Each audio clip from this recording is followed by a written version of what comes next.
Ok. Alors, salut à tous.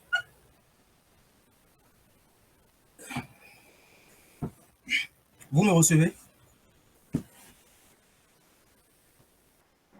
Oui, oui, on te reçoit. Ok. Alors, bonsoir à tous. J'espère que vous allez super bien. Moi, je vais super bien. Je suis encore désolé pour le retard, bon, retard d'une minute. Ce soir, nous sommes réunis pour partager notre expérience, partager des expériences, donc, d'une longue série d'expériences, hein. La semaine, il y a quelques semaines, on a partagé aussi des expériences. Donc, nous sommes là encore là ce soir pour pouvoir partager au fait notre expérience en tant que développeur. Comme vous le savez, dans le domaine, même dans la vie de façon, pour évoluer, on a parfois besoin de l'expérience des autres, des erreurs des autres, de l'acquis des autres, pour pouvoir s'appuyer là-dessus, pour pouvoir évoluer. En développement, on dit souvent de ne pas réinventer la roue, parce que les gens ont déjà mis en place un certain nombre d'outils, tout simplement. Donc, nous sommes dans ce genre de système-là, où, voilà, dans une communauté, étant dans la communauté, nous avons pas mal de profils, pas mal de personnes expérimentées, non expérimentées, middle, ces personnes-là qui vivent des choses, qui ont en fait l'opportunité, qui n'ont pas forcément l'opportunité de partager ces choses-là avec nous. Donc, que tu sois débutant, intermédiaire, que tu sois expert, voilà, ce genre de contenu que nous proposons est fait pour vous.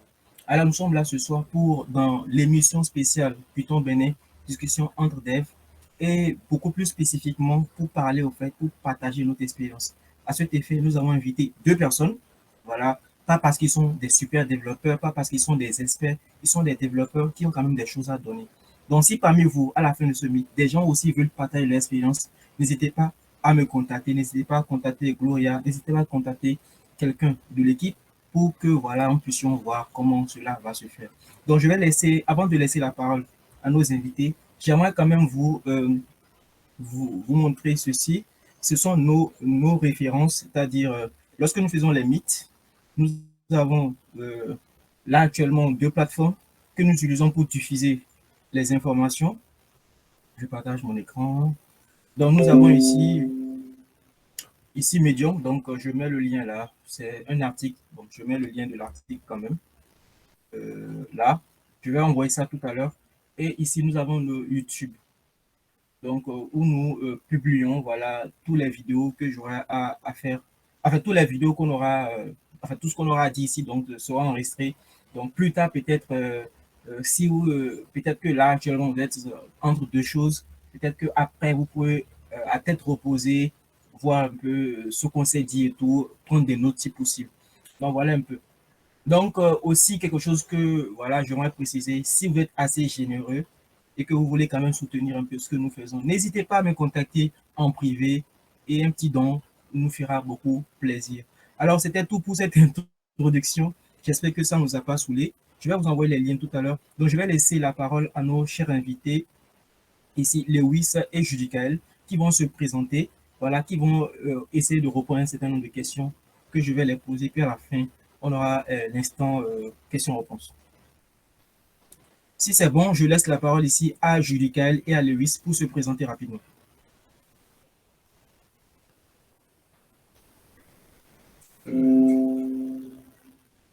Et je mets le champ là. Je mets. Alors, comme Lewis était là, propose que Lewis commence en premier. Et puis Judicaël, voilà. Hello à tous, j'espère que vous allez bien. Euh, Moi, c'est Lévis Sadedji, je suis développeur full stack. Et puis, donc voilà, quoi. Tu veux que je dise quoi en plus sur la présentation? Dis tout, dis tout, Tout, like, comme mon dis parcours tout. et tout, c'est ça? Ouais, dis que tu es développeur full stack, tu bosses où, Ok. voilà, est-ce que tu es D'accord. marié, est-ce que tu as... Euh, bon, déjà, je suis développeur full stack. Je bosse actuellement à Unicor en full time et en part time à la zone. À Unicor, je suis développeur front-end. Je me charge de tout ce qui est développement d'applications métiers. Enfin, toute application qui est liée aux besoins de l'entreprise et d'un service, enfin, d'un service, de notre service principal qui est Quattro. Donc, tout ce qui est derrière, je veux dire back-office, application livreur, application restaurant, tout ça, je gère tout ça en fait à la fois aussi. Euh, Ça, c'est pour une core. Après, je suis développeur full stack à la zone. Là-bas, enfin, on fait un peu de tout. Hein. Développement d'applications logicielles pour les clients et autres. Donc, c'est un peu ce qu'on fait là-bas. Et est-ce que je suis marié? Non, je ne suis pas marié. J'ai pas Juste de une blague, petite hein. amie. J'ai C'était pas de juste une petite blague. amie. Je Tu suis n'as pas même de... Non, je suis même célibataire. Ah, Euh, Après ça, ouais, tu veux savoir quoi encore? je pense que là, c'est bon pour la présentation Ouais, et au fur et à mesure, tu vas nous dire un peu plus. d'accord, il n'y a pas de souci. Donc, voilà. Judicaël, Alors, bonsoir tout le monde. Moi, c'est Judy Kalaï, développeur back-end et tech enthousiaste. Je travaille à Wax, qui est une agence de marketing 360 de la place. Et à côté, sur mon temps libre, je n'hésite pas à explorer, à chercher à découvrir des trucs. Pour faire simple, voilà qui je suis, voilà ce que je fais. Et bon, tout est dit. ok. Déjà, est-ce que c'est possible que vous allumez vos caméras, même si c'est pas tout au long de la vie, tout au long du Meet, qu'on puisse au moins voir vos visages? Je vais le couper, le mien tout à l'heure aussi, si vous voulez qu'on reste anonyme. Voilà. Ok, ça c'est Lewis. Donc, si vous le rencontrez dans la rue, attaquez-le. Voilà. Judical, si tu es dans, tu es dans, je sais que tu es souvent dans le noir, mais allume la lumière pour qu'on puisse voir aussi le visage. Et n'oublie pas que la vidéo est en ligne hein, avec un Daou, Daou, Daou. Bon, donc voilà. J'ai même oublié de réactiver le micro et tout. Bon, c'est pas un souci. Donc, Daou, Daou, Daou, minimum, rapidement. t'inquiète, t'inquiète. Tu as Ok. passé toute la journée avec le tuto, donc t'imagines. Ouais. Donc, Ah, quand c'est comme ça rentre vite ou bien. Il n'y a pas de filtre, il n'y a pas t'inquiète, de, il y a faut pas se de mettre dans les barrière conditions bizarre. qu'on estime, optimales pour pouvoir fournir du code de qualité. Cabio, il n'y a pas de Donc, taxi. rapidement là, Ouais. un instant, un instant. Bon, pour moi, je pense qu'on va continuer simplement sans caméra. C'est le plus simple pour moi. Ok, bon. Je ne sais pas si ça vous va. Pour ceux Bon, qui veulent savoir à quoi je ressemble, un jour, vous le saurez. bon. On l'espère quand même avant la fin de la vidéo, avant la fin du Meet que tu vas te rhabiller. D'accord. Donc, voilà.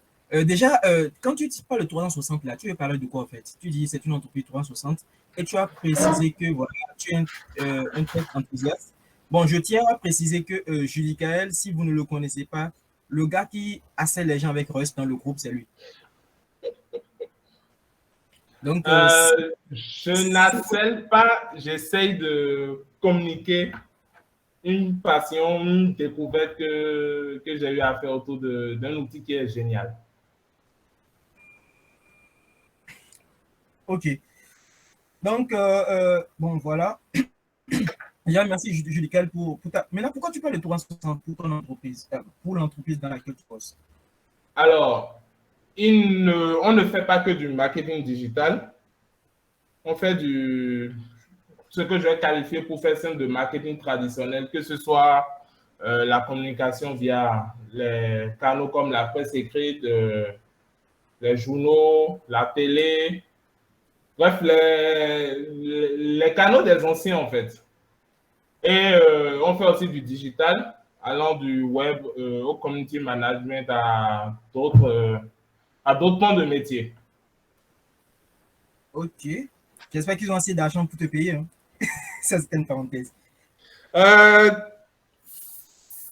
Je ne vais pas parler de ce volet-là, c'est ce mythe. Bon, Mais bon, ce qui est sûr, on va en parler dans le mythe. Ce qui est sûr, continuons. on va en parler dans le mythe. Ok, Lewis, partage-nous un peu ton parcours scolaire universitaire.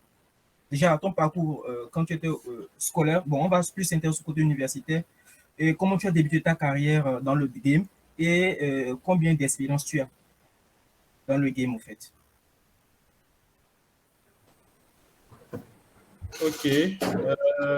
Déjà, parcours scolaire, ce qu'il faut savoir, c'était que juste après le BEPC, si tu veux, j'ai eu la chance, enfin, j'ai eu l'occasion d'avoir un ordinateur de puissance moyenne, si tu veux aussi. C'était un i5, si je ne me trompe.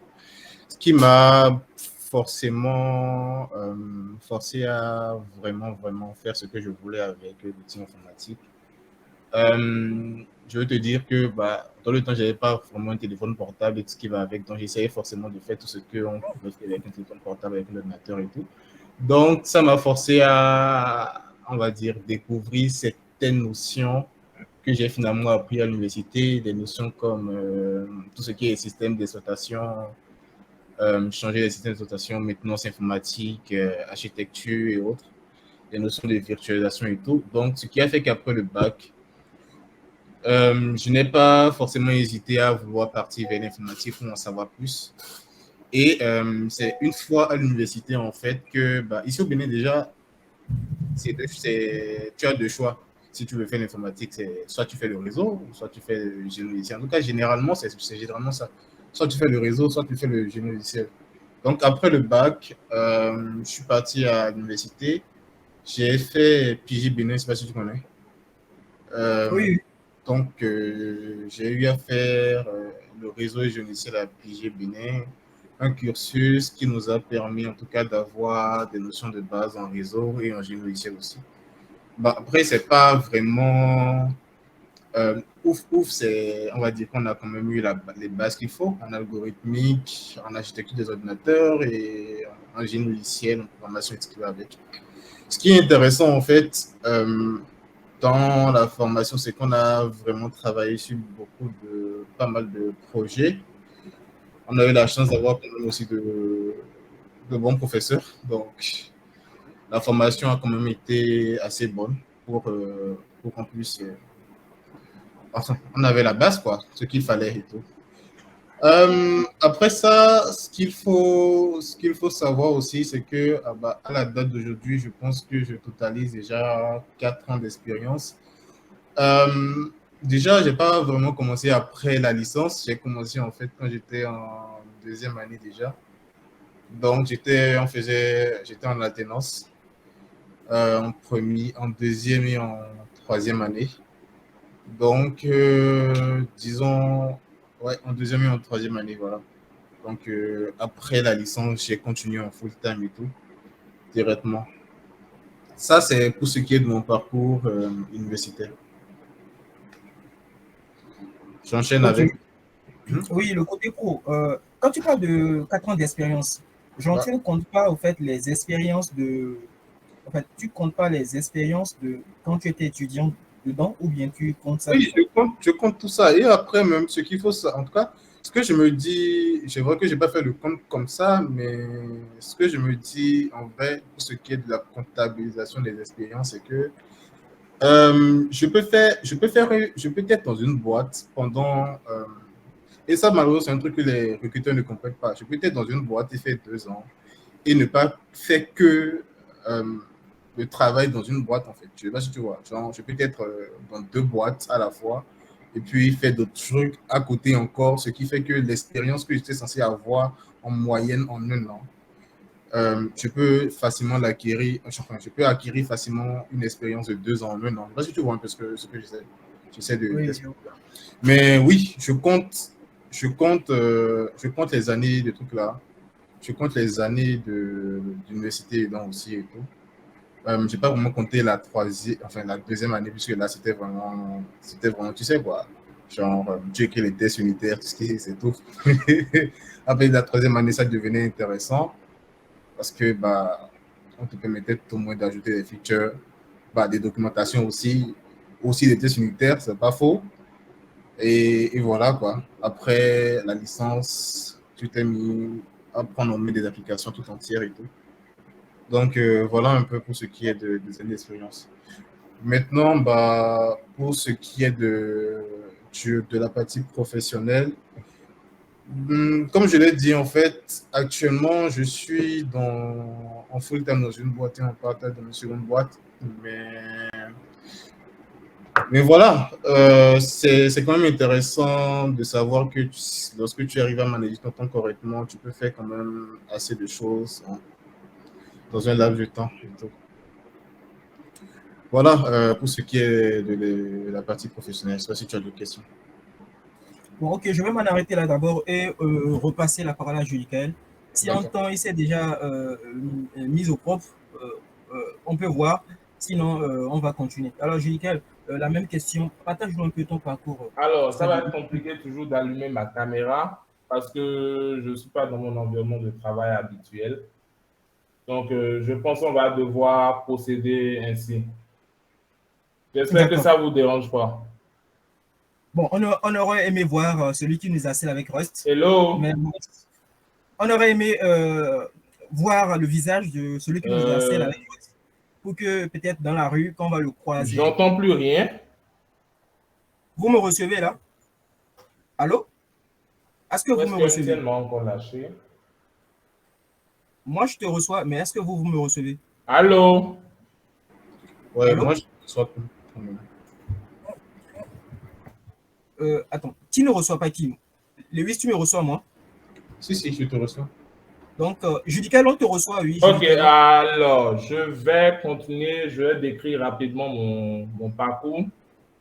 Euh, j'ai commencé en tant qu'autodidacte, aussi loin que je me souvienne, c'était aux environs de la troisième, je pense, ou un peu avant, où j'ai commencé en tant que script kiddies avec le Bash Windows, un peu de C, C++, mais rien de grand. Dans le temps, ce qui m'intéressait beaucoup plus, c'était de créer des virus avec Bash, C, C++ et Visual Basic Script. Mais disons que je suis resté plus ou moins dans ce schéma-là jusqu'à avoir le bac en 2015 et après le bac et une expérience de 2 ans en langue anglaise où je passais le plus clair de mon temps à suivre des tutoriels, les tutoriels comme ceux comment il s'appelle déjà, des teachers du net, Open Classroom, dans le temps, ça s'appelait encore site du zéro, de plateformes et de chaînes YouTube. J'ai fini par me convaincre que, alors, je disais, j'ai fini par me convaincre que j'avais un chemin à parcourir dans le domaine de la tech. Donc, fort de tout cela, en 2017, j'ai décidé de prendre le chemin de HECM. Et là, j'ai fait 3 ans pour un cycle de système informatique et logiciel. Alors, ayant commencé en tant qu'autodidacte, j'ai appris à coder un peu tout seul. Donc, en première année, j'ai commencé par chercher les petits projets et tout ça. Donc, j'ai été, je dirais, freelance à mi-temps de 2017 en tout cas pour la période de la licence de 2017 à 2020. Et après, j'ai été aussi freelance à plein temps pendant un bon moment avant d'intégrer la boîte où je suis actuellement. Alors, comme je l'ai précisé initialement, dans la boîte où je suis développeur back-end, développeur intégrateur back-end. Et je fais aussi de l'administration système et un peu de DevOps. Voilà.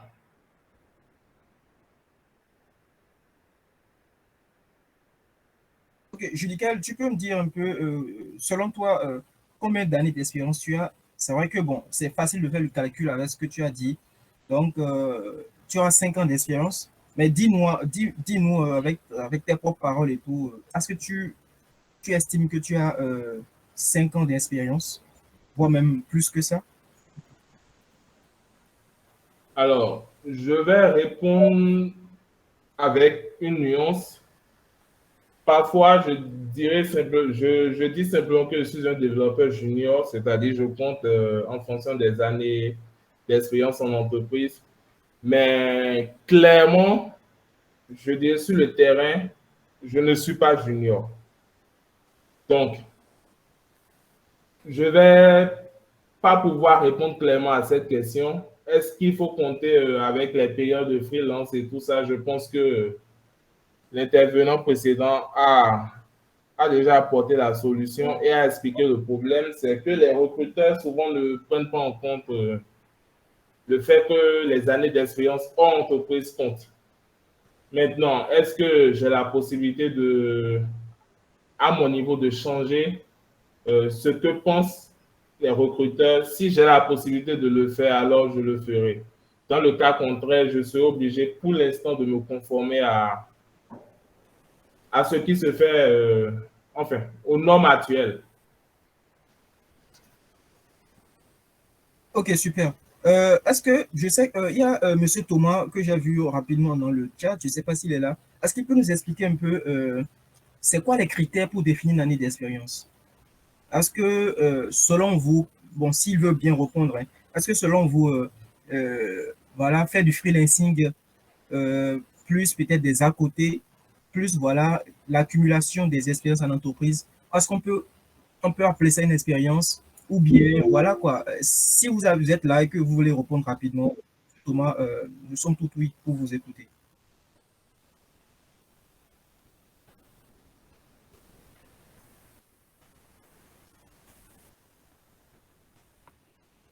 Apparemment, il n'est pas disponible.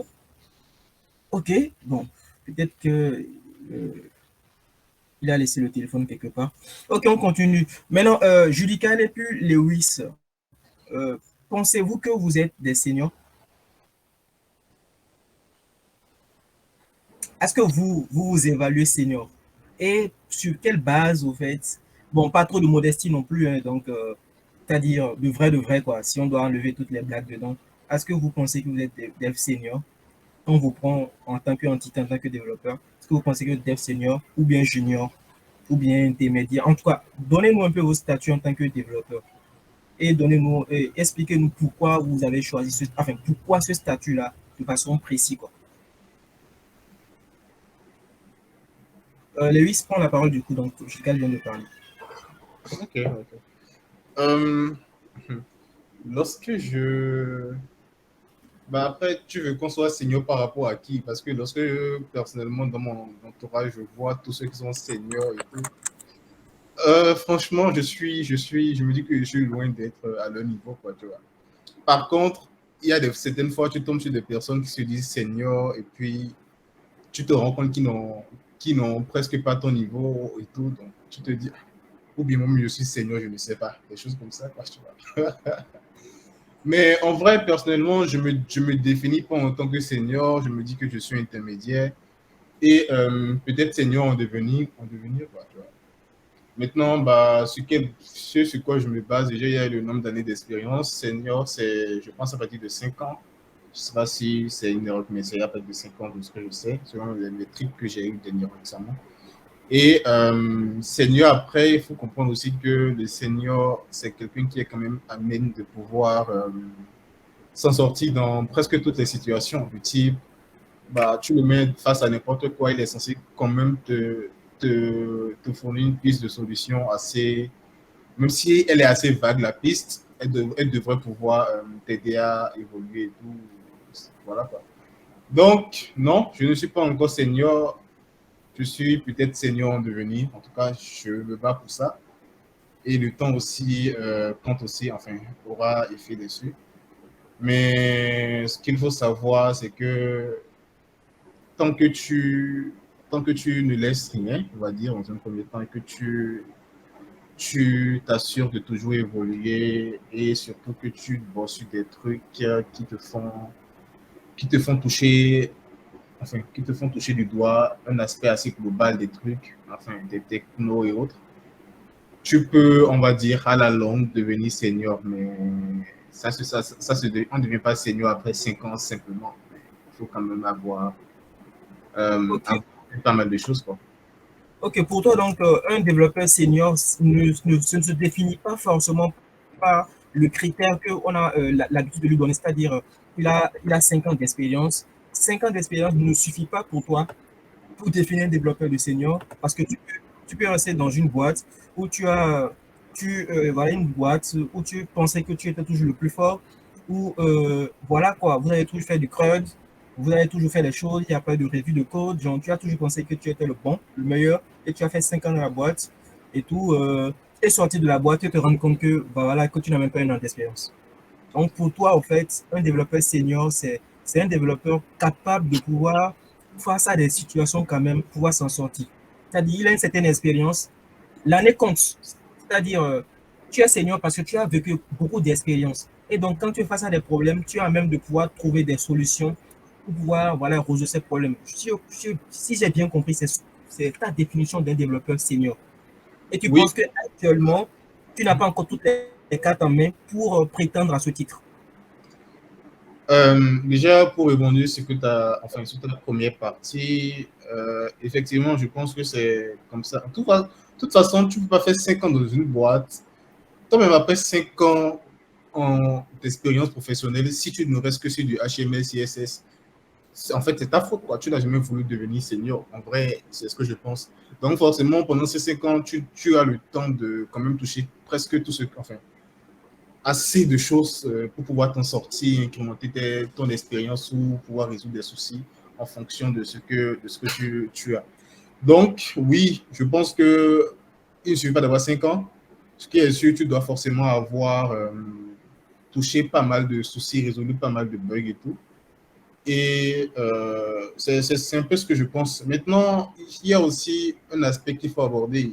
Après, certaines fois, on définit aussi un senior par rapport à sa stack, si tu veux. Euh, une personne peut se définir senior React, Next, JS par exemple. Lui, on sait que, bon, voilà, au niveau de cette techno, il est vraiment calé et que, bah, il a quand même touché pas mal de trucs au niveau de cette stack-là. Et puis, bah, face à certaines situations qui devraient, mais face à certains bugs qu'il rencontre dans cette stack, il pourra tout à fait s'en sortir par rapport à, enfin, s'en sortir facilement par rapport à un intermédiaire ou un junior et tout. Mais voilà quoi. De ce fait, on peut dire que bah, la dénomination senior peut se faire par rapport à une stack donnée et parfois de manière globale, parce qu'il y a aussi effectivement des personnes comme ça qui sont vraiment, c'est vraiment des géants.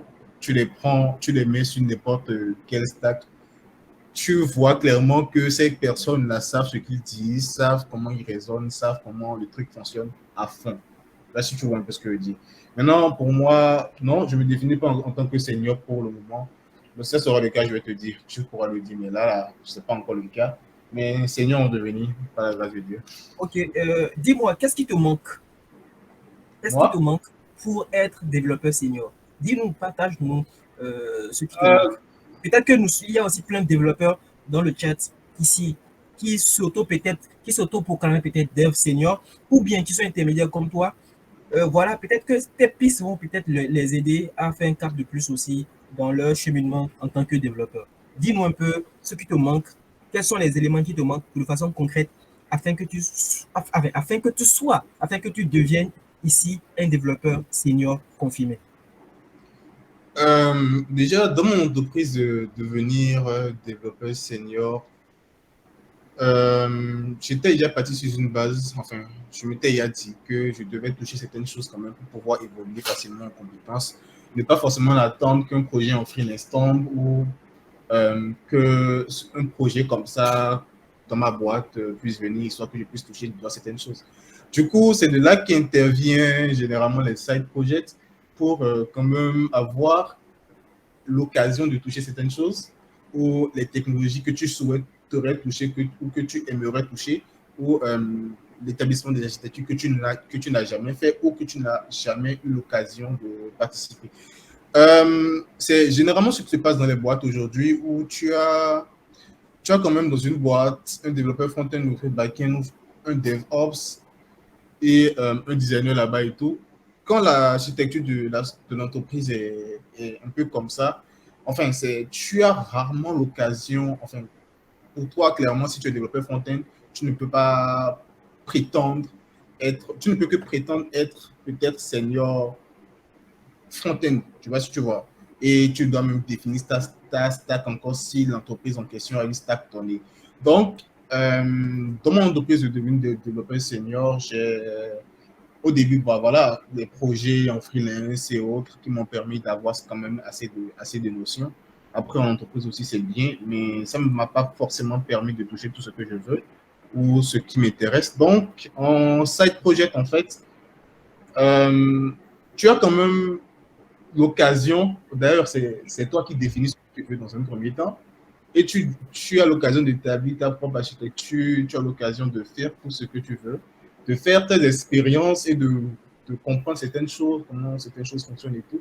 Donc, pour monter en compétences et dans mon entreprise de devenir senior, c'est ce que je fais actuellement, je vais te dire, si tu veux. J'essaie de quand même construire des produits assez intéressants pour moi et peut-être, enfin, après étude de marché intéressant pour le marché actuel et tout. Et à un moment donné, en fait, tu te rends compte que tu apprends des trucs pour évoluer et tout, mais que malgré ça, qu'il te manque des trucs. Et pour savoir ce qui te manque, en fait, il te suffit de regarder à gauche, tu fais, enfin, ça après, c'est l'occasion que tu dois créer, tu dois discuter avec des gens, ce que tu estimes senior.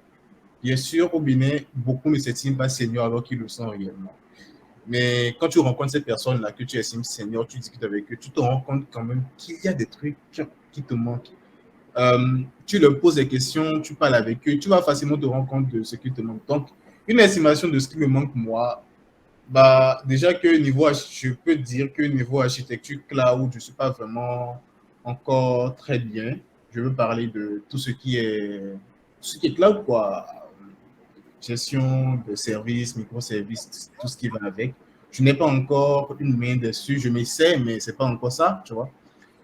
Et à part ça, je vais dire que il me reste quand même pas mal de stacks à toucher avant de pouvoir me définir en tant que senior et tout. Donc, en gros, Lewis, si je te comprends, c'est que tu définis ici le développeur senior avec les outils qu'il maîtrise, au fait. C'est-à-dire, si tu fais juste du React pendant 3 ans ou bien 5 ans, pour toi, tu ne considères pas cette personne comme un développeur senior parce qu'il n'a pas peut-être fait du cloud, parce que peut-être il n'a pas touché tel truc. En fait, c'est ce que j'ai compris, au fait. Non, non, pas vraiment. J'avais spécifié au début qu'en fait, qu'on pouvait définir un développeur senior dans sa stack. Tu vois, s'il me dit qu'il est développeur senior React 5 ans après et qu'il est vraiment bon, en tout cas qu'il a fait ce qu'il faut faire et tout, bah, il est développeur senior React. C'est sa stack, je n'en dis combien pas. Mais moi, en fait, mon objectif n'est pas forcément d'être développeur senior d'une stack. Je veux être développeur senior, enfin, un dev senior peut-être d'une stack, mais qui a quand même touché à pas mal de trucs et qui pourrait facilement s'en sortir dans presque pas mal de toutes les situations. Parce que c'est aussi important. Des fois, tu te trouves face à des développeurs front-end ou back-end, enfin, front-end si tu veux, qui ne sont pas capables de communiquer par rapport à ce qu'ils veulent réellement. J'en ai rencontré plein par rapport à ce qu'ils veulent réellement parce qu'en fait, ils n'ont pas idée de comment est-ce que ça pourrait se faire au niveau du back-end ou bien ils n'ont pas une idée de conception assez quand même définie au niveau du back-end ou au niveau de l'architecture globale. Donc quand même, généralement en tout cas, quand tu es face à un dev senior, c'est quelqu'un qui est capable de te parler en tant que front-end et en tant que back-end. Et en fait, ça raccourcit très vite les choses parce que la personne avec qui tu communiques comprend ce que tu veux et il arrive à te compléter si tu veux. Quoi, tu vois. Ok, je vois. Donc, bien, merci Loïs pour les explications que tu as données. Donc, pour toi, un développeur senior, c'est quand même quelqu'un qui a une certaine maîtrise de ce qu'il fait, c'est-à-dire des outils qu'il utilise. Et c'est quelqu'un aussi qui a même de pouvoir avoir une vue sur beaucoup d'autres outils afin de pouvoir résoudre le maximum de problèmes possibles, Oui, tout simplement. exactement. Ok, Julical, j'espère que tu nous as pas encore lâché. et tout. Dis-nous un peu, pour toi, est-ce que tu es développeur senior ou bien est-ce que tu es junior intermédiaire? Explique-nous un peu. Est-ce que, voilà, explique-nous un peu et donne-nous les raisons, voilà, qui justifient ta réponse. Voilà. Alors, merci pour m'avoir donné la parole. Clairement, je ne me considère pas comme étant un développeur senior. Pas modestie ou Pourquoi? bien le fait. Non, pas modestie, mais j'estime qu'il me reste encore beaucoup à apprendre pour pouvoir prétendre au titre de développeur senior. Est-ce que Donc, le développeur senior, c'est un titre qu'on peut jamais atteindre? Parce qu'à vous entendre, c'est comme si c'est un titre ou bien un grade vraiment inimaginable qu'on ne peut pas atteindre, au fait. Enfin, à vous entendre, quoi. Ça alors, fait rappeur, en fait. Ça fait rappeur à nous autres, les Yébébés, quoi. ce n'est pas un grade ou un titre qu'on peut pas atteindre, ce n'est pas le Saint Graal où jusqu'à aujourd'hui on ne l'a pas encore trouvé. Mais en, en toute confidence, avant de s'estimer réellement senior, un peu comme l'a dit Lewis, il faudrait que cette personne soit à même de guider d'autres personnes. En fait, moi, ma conception de ce qu'est un développeur senior, c'est je prends quelqu'un, homme ou femme, qui, lorsque j'ai un problème particulier, même si ce n'est pas sa stack, même si ce n'est pas une technologie qu'il maîtrise, il est capable de m'apporter ou du moins m'aider à résoudre le problème. Si, par exemple, c'est un développeur back-end, je vais prendre l'exemple du back-end parce que je suis un back-end, mais qui ne fait pas, par exemple, Python, mais que j'ai un problème de logique et qu'il est capable de m'aider à résoudre mon problème sans forcément maîtriser ou sans forcément exploiter cette stack, cette technologie, pour moi déjà, c'est quelqu'un qui peut prétendre au titre de développeur senior. Je pense que le nœud de ce qu'est réellement un développeur senior se trouve dans l'expression, dans le nom. Senior, c'est quelqu'un qui a l'expérience. Et un peu, comme l'a dit Lewis, on est généralement senior dans une techno parce que, oui, pendant, je ne sais pas, 5, 6, 7, 10 ans, j'ai fait Python ou pendant des années, j'ai fait Java, que ce soit en freelance ou en entreprise. Et je maîtrise quand même assez profondément les rouages de cette techno et de cette stack-là. Je peux facilement répondre et résoudre des problèmes qui sont liés à cette stack. Mais à partir du moment où, et ça, c'est vraiment pour faire la nuance, je suis développeur senior dans telle technologie et je suis développeur senior pour dire de manière générale, de manière globale, il y a une différence entre j'ai l'expertise dans une technologie et j'ai une expertise générale où je peux aider, que ce soit du côté du front ou que ce soit du côté du back. J'ai une expérience qui me permet d'aider d'autres personnes à trouver des solutions à leurs problèmes. Voilà un peu ce que j'avais à dire par rapport à ce que c'est un développeur senior et le pourquoi, pour l'instant, j'estime que je ne suis pas un développeur senior. Parce que je n'ai pas encore l'expérience qu'il faut, je n'ai pas encore la maturité qu'il faut dans l'exercice de notre profession pour pouvoir aider comme j'estime que cela se doit des mid ou des développeurs juniors.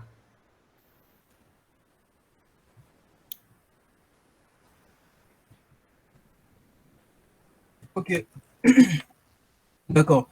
Merci Lewis et merci Julikel pour cette réponse que vous avez donnée. Dites-nous un peu les stacks que vous utilisez actuellement pour travailler. Alors, personnellement, je travaille beaucoup plus avec PHP, en particulier le framework Laravel. Maintenant, à côté, je n'hésite pas à exploiter d'autres technologies. Il arrive aussi qu'en entreprise, qu'on ait des besoins particuliers qui font que, par exemple, je vais utiliser Ruby on Rails pour faire une tâche particulière ou je vais utiliser Python pour faire une tâche particulière. Donc, il n'y a pas de stack préféré, même si depuis toujours, je travaille avec PHP. Si le besoin se fait sentir, j'irai sur la technologie qui est adaptée pour pouvoir exécuter la tâche qui m'a été confiée. D'accord, donc tu es, disons, plus PHP, mais Voilà, mais je n'hésite pas à utiliser d'autres technologies et à apprendre d'autres technologies lorsque c'est nécessaire. d'accord, ok. Ok, Lewis, tu peux me dire un peu ta stack, les outils que tu utilises? Euh, Quant à moi, on va dire que je fais un peu de tout si tu veux, mais je suis beaucoup plus, enfin, globalement, je fais du front-end, du mobile, du back-end et occasionnellement du DevOps lorsque c'est vraiment chaud, quoi, tu vois. Niveau stack, je fais du niveau mobile, je switch en React Native et Flutter. Niveau front-end pur, enfin front-end web si tu veux, je fais du React. Parfois, si l'occasion, enfin si c'est compliqué, je suis obligé de faire, enfin si on me l'impose, je vais faire du Vue.js. Bah, après, il y a aussi Next.js de React qui est là, je ne l'exclus pas aussi. Maintenant, back-end, back-end, je suis généralement en Python avec Django ou Flask et en Node.js avec Express et Apollo Server. C'est un peu ce que je fais en gros. Ok, super. Alors, est-ce que vous pouvez me partager un peu votre expérience en entreprise, comment ça se passe, en gros vos journées et tout, comment vous codez, comment est-ce que vous avez, comment vous passez une journée en tant que développeur, comment est l'ambiance de travail, est-ce que c'est vous qui créez des problèmes? Expliquez-nous un peu comment vous travaillez en entreprise, c'est quoi l'ambiance, comment vous faites pour être productif, comment vous faites pour ne pas répondre aux messages. Voilà, expliquez-nous un peu votre vie en entreprise et tout.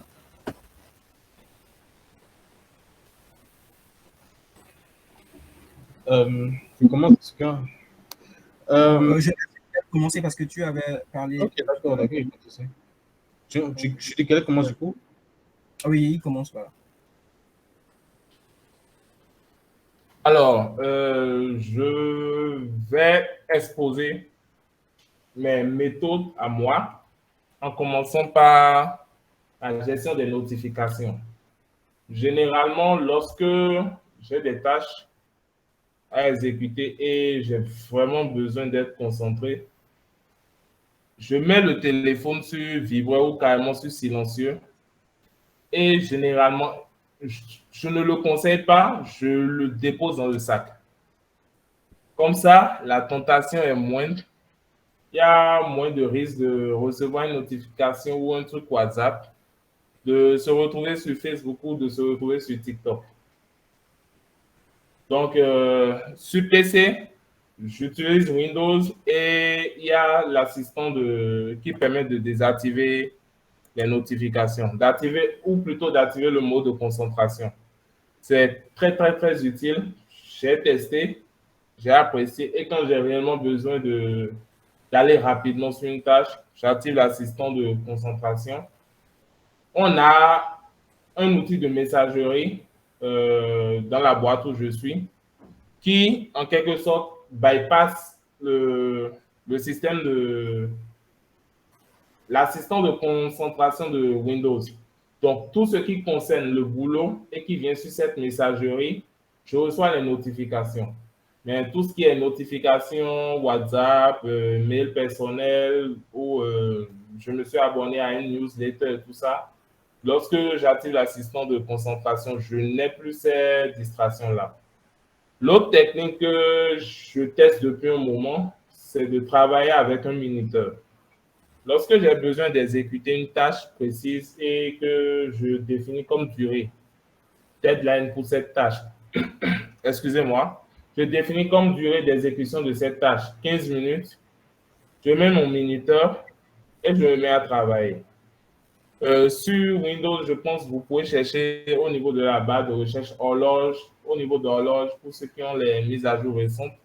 vous allez voir les options pour le Minuteur où vous pouvez trouver des applications qui proposent cette fonctionnalité. Ça me permet de savoir exactement comment j'évolue. L'autre truc que j'ai commencé par faire depuis un moment, c'est de faire une to-do list sur papier. J'ai un bloc-notes, je mets les tâches à exécuter. Au bureau, c'est ça? Au bureau. Donc, vous n'avez pas de téléphone ni de notion pour gérer les tâches, ou bien c'est toi-même qui... Alors, ce que j'évite personnellement en mettant mes tâches sur papier, c'est d'avoir à me balader entre plusieurs interfaces, plusieurs applications. Sinon, nous avons des outils de gestion de tâches en interne que nous exploitons.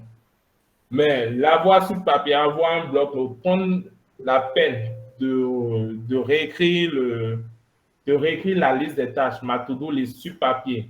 Et lorsque j'exécute une tâche, prendre le stylo pour barrer cette tâche ne procure une satisfaction que je n'ai pas ressentie en utilisant la souris pour juste aller marquer cette tâche comme étant terminée. Donc, cette solution marche pour moi.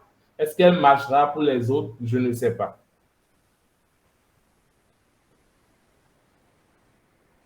Voilà un peu comment je gère.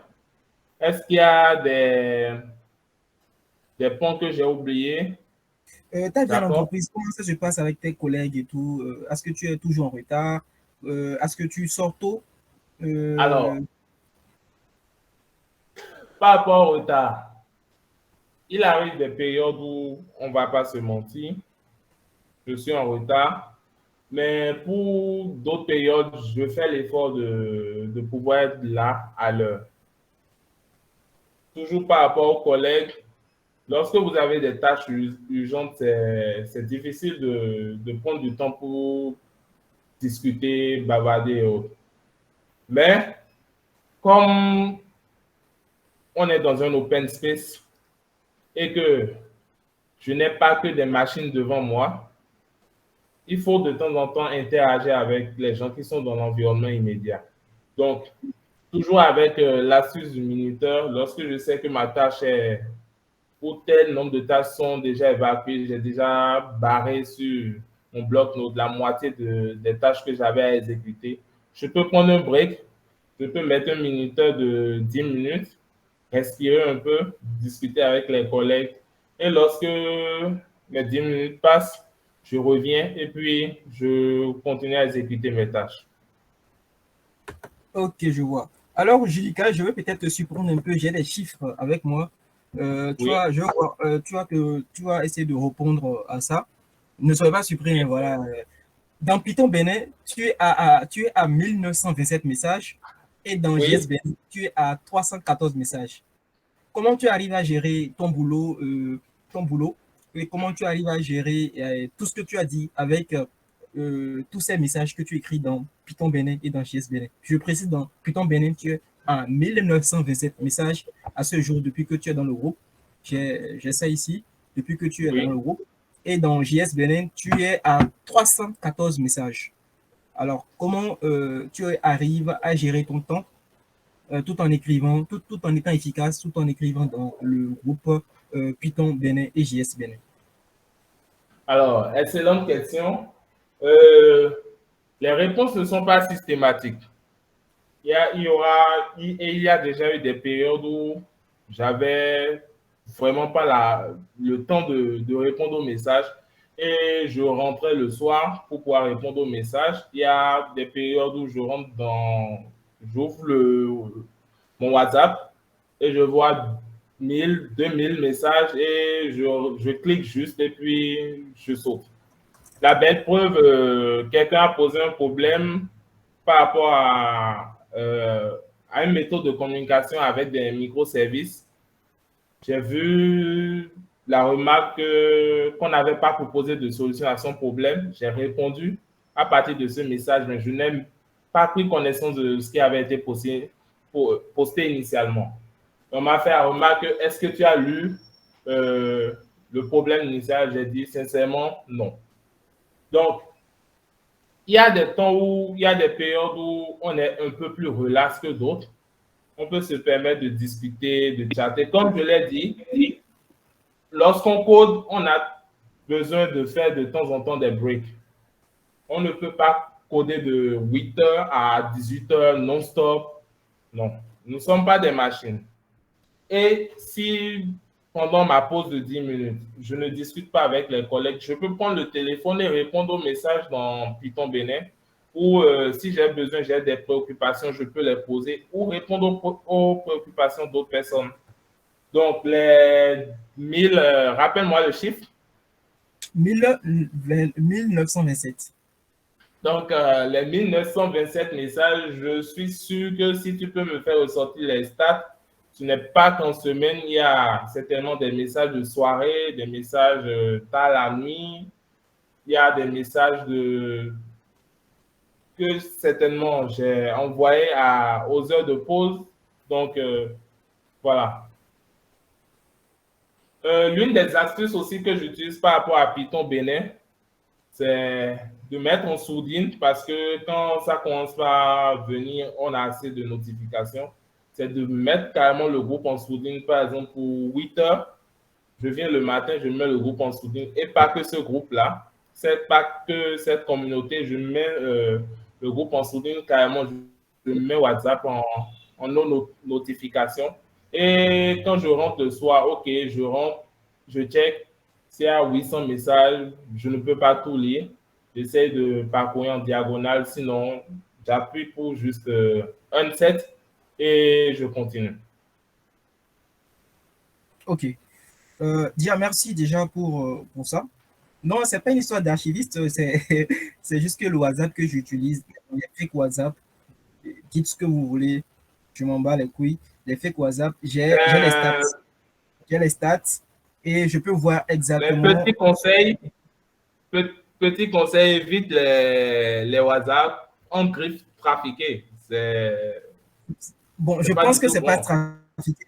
Je pense que c'est pas trafiqué. Je pense que c'est des personnes, des fans ou bien des personnes qui sont, en fait, qui ont juste essayé de faire refaire la fonte au fait du bail, quoi, tout simplement. Bon, c'est même pas le sujet du truc. Le plus Oui, important, c'est que j'ai les stats. De développeur à développeur. Oui, non, le fait que tu aies les stats, c'est excellent. Ça permet d'avoir une idée de comment la communauté évolue et plus ou moins quelles sont les contributions.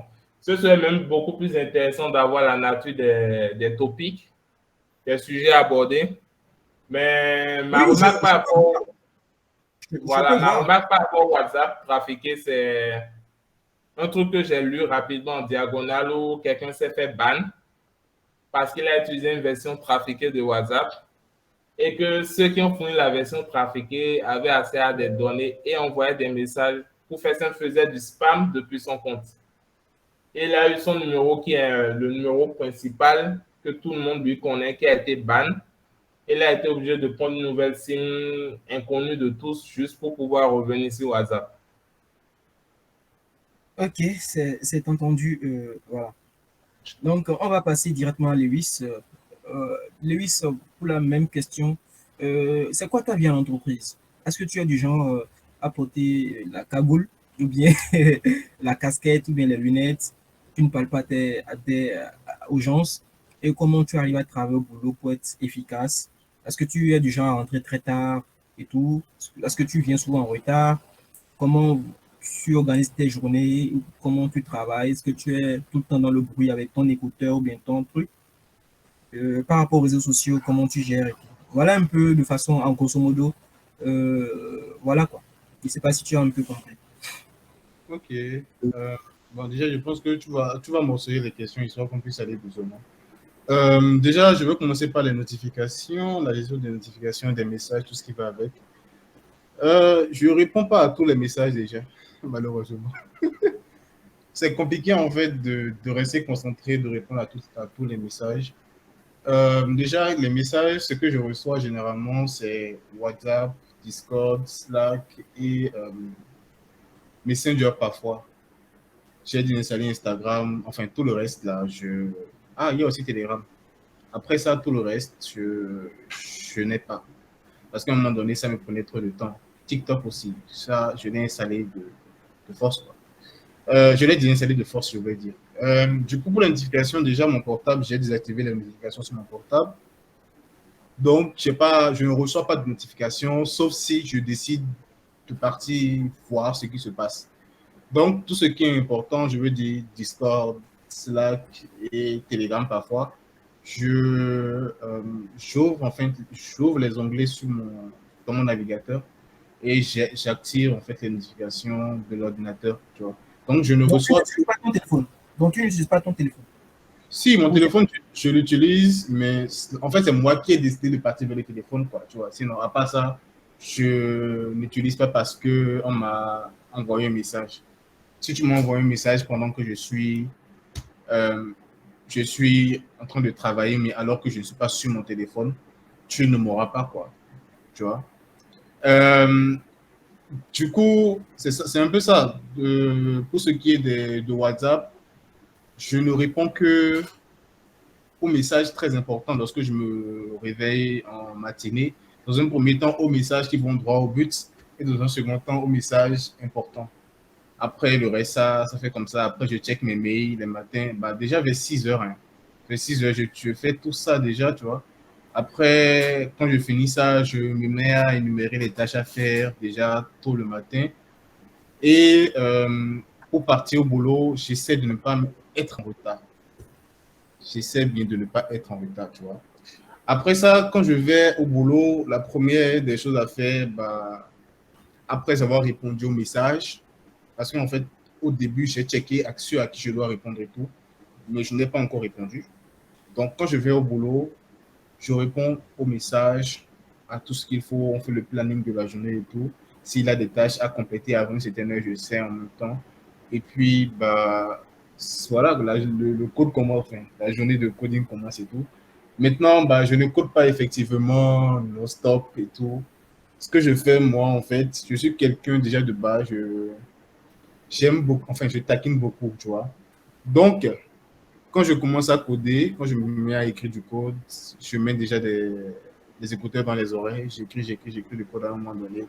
Et quand je remarque qu'il y a un collègue qui fait un truc bizarre et tout, je lance une vanne et tout, tu vois. Ça me permet de prendre 2 minutes de pause avant que je ne recontinue à faire ce que je faisais, tu vois. Donc, ça me permet de ne pas vraiment prendre trop, enfin, d'avoir beaucoup plus de temps pour mes tâches, tu vois, et quand même de déstresser pendant cette période-là. Donc, actuellement, je ne suis pas du genre à prendre une pause, on va dire, à midi ou à 15 heures de manière standard et puis reprendre à 15 heures et tout, non.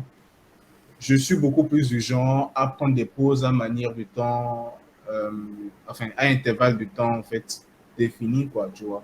On va dire toutes les 1 heure, toutes les 30 minutes, on va dire, je prends 2 à 3 minutes de pause ou parler un peu avec les collègues et tout, on continue, on reprend ce qu'on fait et tout. C'est ce que j'ai trouvé comme méthode qui marche très bien pour moi personnellement, déjà dans un premier temps. Donc voilà, un peu, je sais pas si j'ai raté un truc. Bah, ok, bon, c'est bon. On a déjà l'essentiel. Tu m'as demandé si je rentre tard aussi. Est-ce que je rentre tard? Ça dépend des jours. Il y a des jours où c'est vraiment chaud et puis tu es en train de rentrer tard. Tard, que je dis 21 heures au plus, enfin 21 heures, parfois 22 heures, lorsque c'est vraiment chaud. Ça te permet enfin, de ne pas remettre à demain ce que tu peux faire en même temps et tout. Là, tu sais que demain, tu démarres ta journée de manière plus saine et tout. Tu vois. Voilà. Ok, bon, Lewis a totalisé dans Python Bénin 78 messages. Donc, Sérieusement? ouais, tu n'écris pas du tout dans Python Bénin. Moi, j'en ai totalisé 3000 et quelques, donc il faudrait que je relise aussi. Je dis pas, j'ai dit bon, je suis là avant lui, donc en drift, quoi. Donc voilà, Ouais, son c'est bon ça. 3000. Vous imaginez 3000, je me rends compte que c'est beaucoup. Bon, et quand on fait le tri, on se rend compte que bon, c'est pas forcément aussi des trucs instructifs.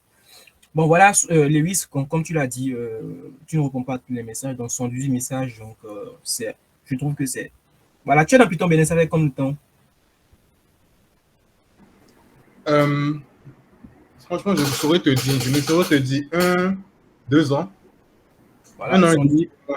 1 an et demi au moins, et 2 ans au plus. Ok, bon, et en fait, ça m'intrigue. Ok, 1 an et demi, 2 ans. Ok.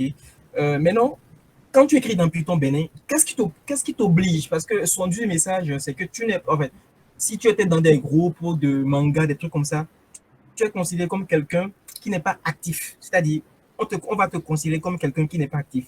Maintenant que tu n'es pas actif, qu'est-ce qui t'oblige? Ou bien, pourquoi tu écris, genre, qu'est-ce qui t'oblige? Ou bien, quel est le facteur, l'élément qui t'a obligé à écrire ces 118 messages-là? Est-ce que c'est quand tu trouves un sujet passionnant? Bien, dis-moi un peu.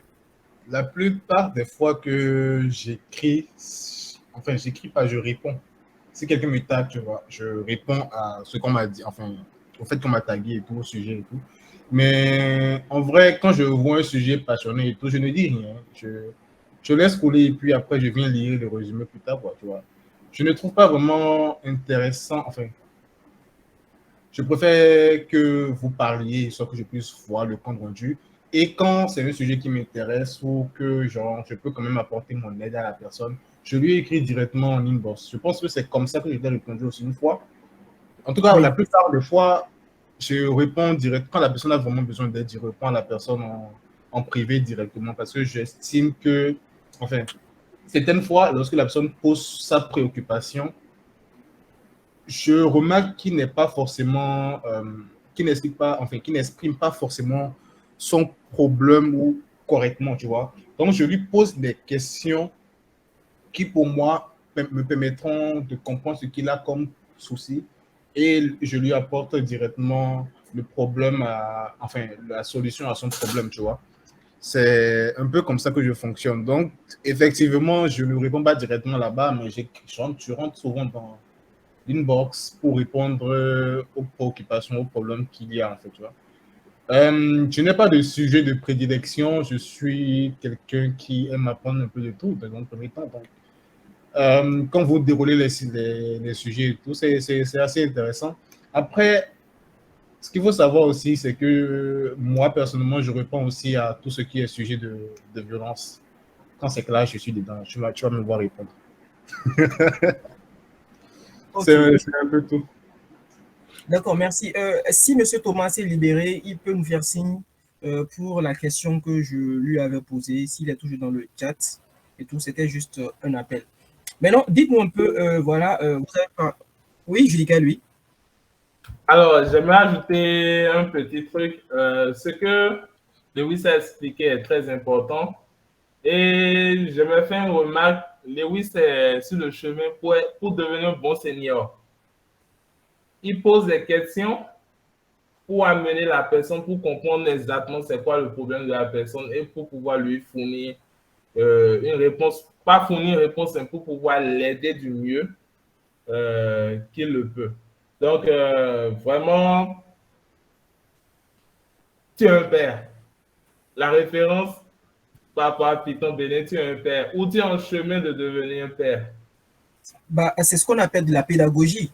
Bah, c'est ce qu'on appelle de la pédagogie parce que je me rappelle bien, si j'ai souvenir, tout à l'heure, je parcourais les messages de Lewis, enfin, dans mon inbox. Je me suis rendu compte que, en fait, Lewis, c'est quelqu'un que je connaissais. C'est quelqu'un que je connaissais, quoi. Et tout. Donc, il m'a écrit une boss par rapport à quelque chose et tout. Et puis, par rapport au fait, à un problème que je posais par rapport au problème de local storage, pour ceux qui s'en souviennent dans le temps, c'était j'avais ce problème-là, surtout dans la boîte où j'étais, où il fallait gérer les trucs. Mais je pense qu'il m'a posé, voilà, il m'a posé à cette question, quel stack j'utilisais, j'ai les trucs devant moi. Il m'a quand même amené sur un point où, voilà, je me suis rendu compte que c'était moi qui dramatisais, au fait, par rapport, au fait, à la solution que je proposais. Jusqu'à, en fait, en gros, je faisais quelque chose qui n'était pas totalement faux, mais qui n'était pas totalement vrai non plus, mais elle m'a quand même amené à comprendre au fait ce que je faisais et à trouver de l'assurance pour mieux me défendre par rapport à mes supérieurs. Donc, c'est ça. Donc, bon, comme tu l'as dit, on appelle ça de la pédagogie au fait. C'est-à-dire, quand quelqu'un pose un problème, parfois, il est dommage de voir dans Python Bénin où tu poses bien dans GS Bénin où tu poses un problème et les gars t'insultent. Voilà, comment tu peux avoir ce genre de problème? Moi, on m'a répondu comme ça une fois. C'était un truc, je commençais à Donis à peine. Je ne fais pas du bac. Je vais faire des conditions parce que, bon, voilà quoi. En tant que front-end, j'ai travaillé avec des développeurs back-end. Je sais quand même qu'il faut sécuriser un peu les entrées et tout. Mais au lieu d'utiliser, au fait, comment on appelle ça? Des validations. Moi, je ne vais pas utiliser des validations. Moi, j'écris directement mes conditions avec des if. Si c'est telle valeur, fais ceci, je renvoie des erreurs. Mais j'avais proposé ce que j'avais fait dans le groupe en nu comme ça. Vous en pensez quoi? Qu'est-ce que je peux faire pour l'améliorer? Mais les gars m'ont insulté. Ils m'ont insulté. Mais comment tu peux faire un truc comme ça? Que c'est grave, des trucs comme ça. Mais je n'ai jamais fait du bac. Et mais c'est après qu'on m'a dit, au fait, mais utilise les validations. Mais quand je suis allé sur la doc d'Adonis, parce qu'au début, quand on débute comme ça, on n'a pas forcément, on ne sait pas forcément qu'il faut aller sur validation, lire l'onglet validation. C'est pas comme s'il y avait toute la documentation. Mais quand on m'a dit, va sur validation, je suis sur les validations. J'ai vu, au fait, comment Adonis validait, au fait, tout ce qui est donné d'un formulaire, tout. Et aujourd'hui, je l'utilise dans mon code. Je l'utilise dans mon code. Certes, on m'a insulté, mais bon, ça aurait été beaucoup plus mieux si on me disait, mais ce que tu fais, c'est pas une bonne idée, mais il fallait faire comme ceci, c'est pédagogique et ça permet, au fait, à celui qui pose le problème, lui-même de comprendre son erreur. Parce que comme ça, il y a des gens qui se fâchent. Hein. Ils se fâchent, ils ne répondent. Il y a des gens comme ça qui m'écrivent, ils disent que comment as-tu fait toujours pour envoyer des. Tu sais quoi, aujourd'hui, mes problèmes, soit c'est Judicaël ou bien des personnes spécifiques, parce que j'ai déjà un réseau aujourd'hui.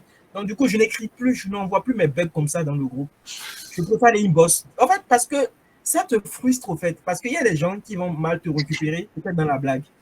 Alors, Lewis, tu voulais faire un commentaire par rapport à Oui, ça? déjà pour commencer, je ne suis pas encore un père, je suis peut-être un père en devenir. Il ne faut pas que les vrais pères me fuient. J'ai besoin de l'autre corps. Après, ce qu'il faut savoir, en fait, si tu envoies, enfin, pour rebondir au fait que lorsque tu envoies un truc qui n'est pas normal, qu'on te clash et tout, hey, attends, qu'est-ce que tu penses que, enfin, comment est-ce que tu penses que ça se passe dans la plupart des entreprises? En tout cas, je ne sais pas dans la plupart, mais la majorité des entreprises dans lesquelles moi j'ai, enfin, des personnes avec qui j'ai travaillé, qui étaient vraiment au-dessus de la hiérarchie et tout, mais ils te clashent, en fait, tu vois. Ils te clashent de sorte à ce que tu n'oublies jamais que tu ne dois jamais faire comme ça, tu vois.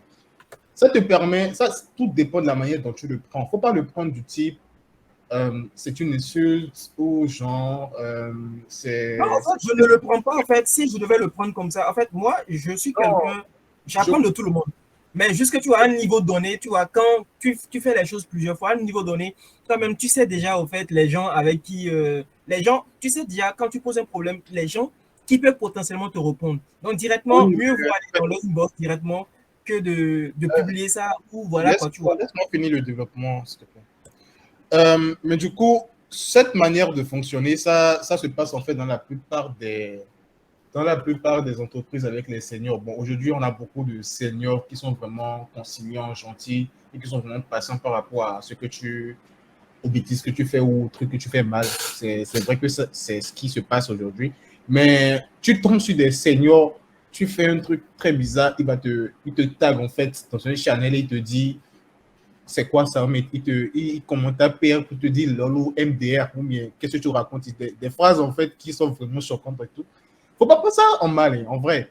Tu dois prendre ça plutôt du type ah bon voilà, je dois plus faire comme ça, je dois prendre ça autrement. Et en fin de compte, la plupart des personnes qui te clashent comme ça, lorsque tu les rencontres en face, parce que la plupart des clashs dont tu parles, c'est pas messagerie et tout, mais lorsque tu les rencontres en face, ce sont des personnes vraiment très intéressantes qui n'osent pas te répondre comme enfin, d'ailleurs, c'est pas qu'ils te répondent comme ça, c'est juste que c'est la manière dont toi tu as lu, tu t'es dit en fait, qu'il le dit de manière vraiment pas intéressante. Sinon, en vrai, faut pas le prendre de la mauvaise manière. Si on te clash un jour, la prochaine fois, tu vas plus faire la même erreur. Tu vois, en fait, ça te marque et puis bon, tu sais que tu ne fais plus cette erreur-là et puis tu passes à autre chose. Personnellement, on m'a plusieurs fois clashé. On m'a tellement clashé, en fait, tu vois. Mais au fur et à mesure que j'évoluais avec cette personne-là, je me suis rendu compte que on ne me clashait plus. Pourquoi? Parce que dans un premier temps, je ne faisais plus ces erreurs-là. Donc, il y avait moins de trucs à dire par rapport à tout ce que j'écrivais comme code ou bien par rapport à tout ce que je proposais comme idée, tu vois. Parce que j'allais quand même, enfin, je me suis uniformisé par rapport à leur manière de fonctionner et tout.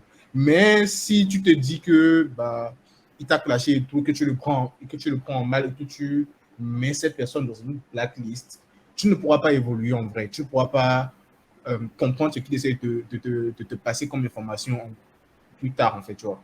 Donc, c'est un souci que pas mal de personnes ont. Je l'ai remarqué, pas mal de personnes ont ce souci-là. Dès qu'on les clash et tout, oh, c'est fini. Ils blacklist la personne et lorsqu'il y a un souci, une situation dont tu dois faire part à la personne, ils ne le font plus. Ils ne le font pas carrément, tu vois. Ils te demandent de partir le faire à leur place ou des trucs comme ça. Généralement, ça se passe entre collègues et tout, tu vois. Donc, voilà un peu, quoi, ce que je voulais évoquer. Ok, merci Lewis pour cette leçon que tu nous donnes. C'est une très bonne dose d'enseignement, de sagesse et tout. Je dis qu'elle attend. Il y a M. Thomas qui va prendre la parole tout à l'heure, après moi. Donc, il peut déjà se préparer. Donc, merci déjà pour ce que tu as dit. C'est vrai qu'en tant que développeur, il faut avoir une très bonne dose d'humilité. Parce que si on n'est pas humble, on n'est pas dans, en fait, on n'est pas dans la position pour recevoir. Quand on va te clasher, moi ça ne m'a pas arrêté. Moi, je suis carrément un lèche-cul, hein, je le dis clairement. Moi, tant que je peux apprendre de la personne, je n'hésite pas. Dites ce que vous voulez, moi, je sais que j'aurai tout ce que je veux. Quand ils m'ont clashé, mais je sais aujourd'hui qu'il faut toutes les validations, etc., etc. Donc, je suis du genre comme ça. Je ne suis pas du genre, ok, à moins que ça soit à moins que ça soit pour me nuire. Au fait, si c'est pas pour me nuire, ben si c'est pas pour ce truc-là, souvent, je prends mon mal en patience, donc j'évolue. Alors, Monsieur Thomas devait nous expliquer un peu la notion de senior. Je sais qu'il a dit qu'il est maintenant disponible, donc c'est pas sûr qu'il soit resté à la fin, donc mieux vaut qu'il prenne la parole en même temps. Monsieur Thomas, vous avez la parole. Allô, bonsoir tout le monde. J'espère que vous m'entendez. Oui, bonsoir, Monsieur Thomas. Comment vous allez? Ça va très bien. J'espère que de votre côté aussi. Ça va, c'est rare de voir un VIP dans le groupe, dans le chat. Il faut en profiter. Oh, je ne suis pas VIP, hein. Moi, je suis un petit débrouillard. Alors, Monsieur Thomas, dites-nous un peu, expliquez-nous un peu ce que vous pensez d'années d'expérience de senior et tout. Ok, je pense que la question c'était qu'est-ce qu'on peut considérer comme les années d'expérience? C'était bien ça, hein, je Oui, pense. Pour moi, simplement, les années d'expérience, c'est le temps qu'on a eu qu'on a passé à exercer un métier euh, comme un service rémunéré, bon, rémunéré ou non, mais qui est justifiable. Si j'ai fait 2 semaines à exercer un métier comme un service que j'ai rendu à une personne morale ou bien physique et que je peux justifier après, ça, c'est une période que je peux considérer comme une période d'expérience que je peux capitaliser après comme des années ou bien des jours ou bien des mois d'expérience. Donc, même ceux qui sont en freelance et qui font un projet de, je ne sais pas, un projet de 6 mois, 1 an, 2 ans, et qu'après, ils peuvent justifier avec des papiers. J'ai travaillé pour telle personne ou bien pour telle entreprise pendant tel nombre d'années. Ça, on peut considérer ça comme année d'expérience. Maintenant, c'est selon vers qui on se tourne, selon l'entreprise vers laquelle on se tourne, qu'il y a des critères. Par exemple, pour certains postes dans certaines entreprises, vos années de freelance ne sont pas considérées. On va vous dire que on a besoin de vos années d'expérience en entreprise. Là, c'est beaucoup plus spécifique. Donc, voilà un peu. Ça dépend de celui qui veut vous recruter ou bien celui avec qui vous discutez. Mais c'est important de pouvoir capitaliser, de pouvoir justifier tout cela. Ok, Monsieur Maintenant, Thomas, pour le senior. oui, un senior, c'est quelqu'un qui a exercé le domaine dont il est senior là pendant un minimum de 3 ans et demi. Minimum 3 ans et demi. Après 3 ans et demi, vous êtes déjà un senior. Bon, un senior, pour son titre, on peut déjà le considérer comme un senior. Maintenant, après les 3 ans et demi, s'il continue à bégayer sur certains sujets ou bien qu'il continue à être incompétent sur certains autres sujets, c'est la vie. C'est l'être humain qui est comme ça. Et il ne faut pas oublier que dans le monde informatique est le seul domaine d'activité où il y a un cafouillage et il y a un mélange pas possible. Dans les autres domaines, c'est beaucoup plus structuré, c'est beaucoup plus clair, c'est beaucoup plus organisé. Quand on prend un expert comptable, on sait combien d'années il faut pour être expert comptable. Quand on prend un médecin spécialiste dans tel domaine, on sait combien d'années d'études il a fait, combien d'années d'exercice de ses compétences il a fait et par où il est passé pour devenir spécialiste dans ce domaine. Et c'est comme ça aussi dans les autres métiers. Mais au niveau de l'informatique, c'est un méli-mélo gigantesque et pas possible. Donc, tout est bizarre, tout est mélangé en informatique. Ensuite, je pense que j'ai entendu rapidement quelque chose comme quoi, bon, si je suis un expert front-end, développeur front-end, ou bien un senior développeur front-end, je dois quand même savoir tout ce qui tourne autour du front-end, comment le design se fait, comment le back-end, comment on intègre des API et tout ça. Selon moi, je ne suis pas forcé de connaître tout ça. Je suis développeur front-end senior, c'est que je sais faire mon job. Quand vous prenez un expert comptable, il n'est pas obligé de connaître les lois de la finance. Il y a les experts financiers. Donc, mais la comptabilité, il est intransigeant sur la comptabilité. Il s'en fout de la finance, il s'en fout des banques. Quand vous prenez un médecin spécialiste, par exemple, je dis n'importe quoi, un cardiologue, expert cardiologue, il a des notions dans tout ce qui se passe dans l'organisme humain à cause des 7 ans d'études générales qu'il a eu à faire. Mais il n'a pas besoin nécessairement de savoir comment le cerveau commande les bras ou bien quand vous faites du sport, les muscles, comment ils font pour pomper, etc., etc. Et c'est pour ça que je prends souvent l'exemple côté médecine et côté comptabilité pour illustrer. C'est pour ça que les médecins, vous allez voir un médecin cardiologue expert, renommé, avec une 50aine d'années d'expérience, mais quand il veut faire une opération critique, il appelle ses collègues et ils étudient le dossier ensemble. Parce qu'il sait que lui, son boulot, c'est au niveau du cœur. Mais il a besoin de quelqu'un qui va surveiller la respiration. Il a besoin de quelqu'un qui va surveiller le cerveau. Il a besoin de quelqu'un qui va surveiller autre chose. Donc, il appelle ses collègues experts. Donc, ce n'est pas obligatoire. Moi, je connais des gens qui sont experts. Il est expert Scala et base de données. C'est un Américain, expert Scala et base de données. Je pense que Scala, c'est un dérivé de Java et autres. Base de données, il est expert base de données Postgre. Mais quand il finit de développer, quand il finit d'écrire son langage Scala là, et il finit de faire une intégration avec base de données, il se fiche royalement de comment vous voulez déployer votre application. Ici, maintenant, on va dire, oh, il faut qu'il sache écrire Dockerfile, ou bien il faut qu'il sache générer un exécutable, il faut qu'il fasse ci, fasse ça. C'est un expert quand même, il doit savoir si non. Il est bon dans son domaine, le reste, il faut appeler quelqu'un pour lui dire quoi faire. Donc, de la même manière, par exemple, pour les GDE, dans le développement, dans les GDG, pour les experts, je connais des experts HTML, CSS. Ils ne font que HTML et CSS. Wow. Ils ne veulent pas savoir quand on fait on clique quel élément JavaScript utiliser. Ils s'en fichent, ils ne savent pas.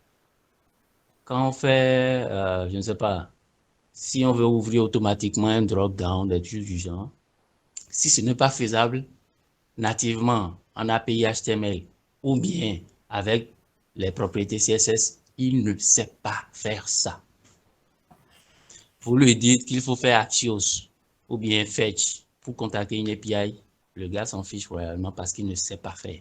Mais il est expert HTML, CSS. Il n'y a pas cette chose-là en HTML et en CSS qu'il ne connaît pas. Donc, il suffit de choisir son domaine, d'être bon dans son domaine et tous les autres, ce sont des compétences complémentaires ou bien même, je dirais, supplémentaires à avoir. Dans notre contexte, surtout au Bénin, on veut prendre une personne et on veut que la personne sache faire tout ce qu'il faut savoir faire dans son métier. Ce n'est pas possible. Ce n'est vraiment pas possible. Voilà ce que je voulais dire. Merci, Monsieur Thomas, pour ce partage assez riche et édifiant. No comments. No comments. Je ne sais même pas quoi rajouter, quoi dire, que ça reste comme ça, quoi, copier-coller. On l'a entendu, voilà, quoi, no comments. Alors, revenons à nos moutons. Vous êtes encore là, donc si au besoin, on a encore besoin de votre sagesse, on ne va pas hésiter. On a encore un peu de temps avant 22 heures. Pas de souci, merci. Alors, les amis, comment arrivez-vous à organiser votre temps, famille, distraction, copines et tout? De façon concrète, comment vous arrivez à gérer votre temps? On a parlé de gestion de temps ici plusieurs fois, mais vous, en tant que développeur, déjà avec les meets qu'on a eu à faire l'année passée, en début d'année, je ne sais pas si vous avez participé à ces meets-là, comment vous arrivez aujourd'hui à gérer votre temps? Est-ce que vous avez une vie de famille, c'est-à-dire les parents, demain même c'est Pâques? Est-ce que vous allez rester chez vous à coder ou bien vous allez sortir en famille? Est-ce que vous avez des moments de distraction, c'est-à-dire des moments où vous vous détendez, c'est-à-dire prévu dans votre emploi du temps, hein? Est-ce que vous passez le temps avec votre petit ami, si vous en avez, ou bien avec des amis? En gros, comment vous gérez votre temps aujourd'hui? Si ça peut nous aider, et vous dormez combien de temps aussi? Et comment vous... Voilà. Du coup, Judical voulait prendre la parole. Donc, il ne sait pas ce qu'il voulait dire. Donc, s'il peut rapidement faire un crochet sur ça et répondre directement à la question. Rapidement, quoi. Rapidement, voilà, Donc, les gens... rapidement, c'était pour parler un peu du point qui a été soulevé avant que M. Thomas ne prenne la Bon, parole. on peut fermer ce point-là. Alors, oui, c'est juste 2-3 mots. C'est juste 2-3 mots. Ok, rapidement. Pour faire simple, nous sommes en tant que développeurs et nous sommes aussi des humains, nous ne prenons pas tous les choses de la même manière. Juste rappeler à mes collègues développeurs d'avoir de la pédagogie. Je comprends aussi ça et ça m'est déjà arrivé que lorsqu'on vous pose une question, on se dit parfois que mais ça, ce n'est rien de sorcier, c'est censé être connu. Jusqu'à ce que soi-même, on pose une question à quelqu'un et on tombe sur une réponse du genre, mais tu es censé connaître ça. Donc, usez le courage, je vais le dire en fond comme ça. Prenez ça avec beaucoup de courage. Il faut durcir votre cœur. Et lorsque votre tour viendra en fait de communiquer, de partager votre expérience, ne faites plus les erreurs que d'autres ont fait envers vous. Essayez d'être le plus gentil possible. Lorsqu'on vous pose une question, vous sentez que votre cœur chauffe, respirez un bon coup, sortez, allez prendre l'air. Envoyez des messages en Python bénin. Et lorsque vous se calmez un peu, essayez de répondre avec gentillesse. Je vous assure que vous allez laisser de bonnes impressions sur les gens que peut-être vous n'avez jamais rencontrés, peut-être vous les verrez pour la première fois que dans 20, 30, 40 ans peut-être, ou même jamais de votre vie. Donc, c'était le petit mot que j'avais à dire sur cet épisode-là. Alors, je vais revenir à la question de Jacob. Comment est-ce qu'on gère notre temps personnel? Je vais dire, pendant un bon moment, j'ai essayé le chaos, c'est-à-dire écrire du code tout le temps. Lorsque j'avais envie d'écrire du code, tout était mélangé, rien n'était ordonné. Toujours côté gestion de temps. Et depuis un moment, je suis en train d'essayer l'ordre. c'est-à-dire me réveille à une heure précise. Tout à l'heure, à 23h50, l'alarme du PC va sonner, me rappelant qu'il est l'heure d'aller me coucher. Travaux en cours ou pas, 23h50, je suis censé aller me coucher. Je m'accorde souvent des extras jusqu'à minuit 30, mais au-delà, c'est foutu. J'ai défini des alarmes pour pouvoir manger à des heures précises. Essayer en fait de mieux gérer mon temps. Et en gérant mieux mon temps, je crée de l'espace et du temps pour la famille, les amis et tout ça. Pour aussi les projets personnels, je pense que nous avons déjà discuté au cours d'un meet euh, sur comment, en tant que développeur, gérer la vie en entreprise et ses projets personnels. Et moi, j'ai retenu personnellement, après nos discussions, nos échanges, que 2 heures par jour, c'est déjà quand même, c'est pas mal. Donc, je me dis, je m'arrange pour être au bureau à l'heure. Bon, lorsqu'on est développeur, nous savons que nous avons tout le temps des urgences et on fonctionne généralement sous deadline. Donc, quitter un peu tard, mais pas trop tard, avoir une heure, on se dit c'est le stop loss, c'est-à-dire en dessous de ça, je suis censé être à la maison à telle heure. Essayer de manger à des heures précises, ça c'est important pour la santé. Euh, Avoir de l'activité physique, sortir, en fait avoir des distractions saines, il y a assez de choses qu'on peut faire. Et pouvoir le faire de manière carrée, pas carrée, rigide, mais de manière ordonnée. C'est ce que j'essaie de faire depuis un moment. Est-ce que ça va marcher? Je l'espère vivement. En tout cas, je suis toujours en train d'essayer. Je vous tiendrai certainement informé de l'évolution de tout ça.